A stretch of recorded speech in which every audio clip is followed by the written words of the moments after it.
mayroon tayong isang unit dito ng Philips na LED. So, hindi na siya gumagana kahit na isaksak natin, ano. Ito yung cord niya. So, isaksak natin. Ganyan siya. So, wala, hindi siya umiilaw. So, gagawin natin. So, binuksan ko kanina. Hanapin natin isa-isa yung bumbilya. So, paano natin i-troubleshoot, ano? So, hanapin ko isa-isa yung napundi.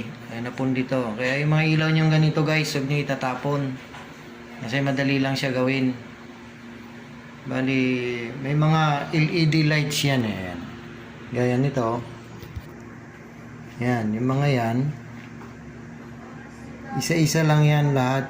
I-check mo. Check natin isa-isa yan. Tapos, titingnan natin kung sino yung pundi. Yun yung tatanggalin natin. Pagtanggal mo, saka mo siya ititest na wire. Para makikita mo kung iilaw yan, eh. So, pagtsagan mo checkin kung ilan yung pundi na bulb niya, as tatanggalin mo siya. Pagtanggal mo, siyempre, check natin, i-connect natin tong wire na to. Makikita nyo kung iilaw siya. So, panoorin nyo, guys, ha.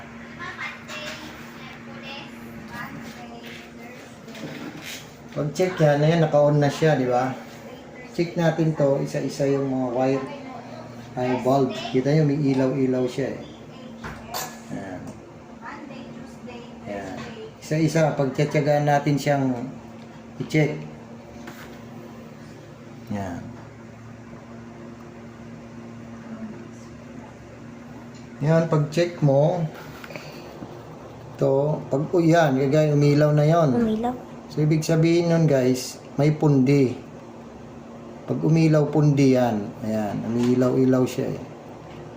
So, number 4, check natin yan, no? So, ngayon, tutuklapin ko.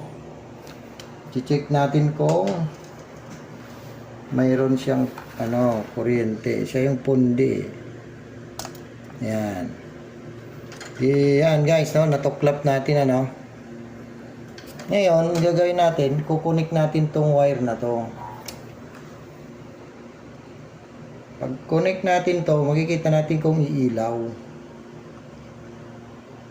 Ayan. So, connect.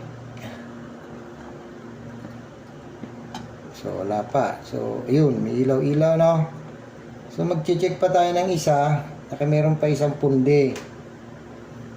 Diba? So, check mo to. Philips yan na LED. So, mag-check ulit tayo dito ng isa. Ayun, umilaw din. So, yung iba, makikita nyo, hindi siya umiilaw. So, ibig sabihin, good. Good yan pag umiilaw, hindi umiilaw. So, dalawa na, no, guys? Tutuklap ko na yung isa. Ngayon, kukunik natin to ngayon. Yung dalawang tinuklap natin, ilalagay natin yung dalawang wire din. Pag kukunikin natin sila, no? Ayun, umiilaw, oh. So, ayun. Yun! Oh, kita nyo, guys? Oh. Wow. Diba? So, yun yung pag-check ng ilaw. Yun yung pag-check kung gumagana pa, kung hindi pa siya busted yung ilaw. Pag busted na yung ilaw, pag kinonik mo yung dulo sa dulo, iilaw yan. So, kailangan lang natin gawin, kakalasin natin yan. Kakalasin natin tong ilaw na LED. Yan, so dalawa, no? Dalawa yung na-check ko. Ngayon, ang gagawin natin, hihinang natin siya, no? So, papatayin ko muna. Patayin ko muna, no? Ngayon, gagawin natin, kuha kayo ng soldering iron. Ito, tip ko lang sa inyo, guys. Para hindi nyo itatapon basta-basta yung ilaw nyo. No? So, ngayon, kasi mahal yan, eh. LED lights yan, eh. Hindi siya kagad-agad nasisira, kundi nababasted lang yung light niya. Bawat isang ilaw kasi nagko-connect yan. Para siyang, pag busted yung isa, wala na. Hindi na magko-connect sa 220.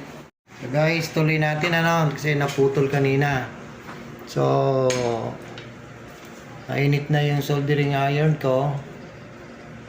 Ngayon, ihinang ko yung tinanggal ko kanina. So, ito na yun guys. Tignan natin.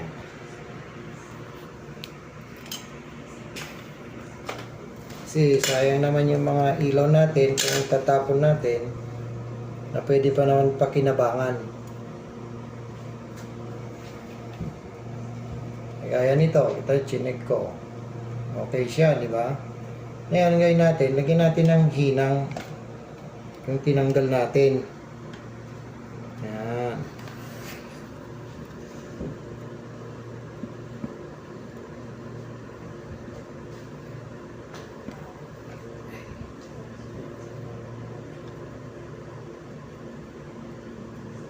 Yan. Tapos isa pa ulit. Kasi dalawa yung na-busted niya, no?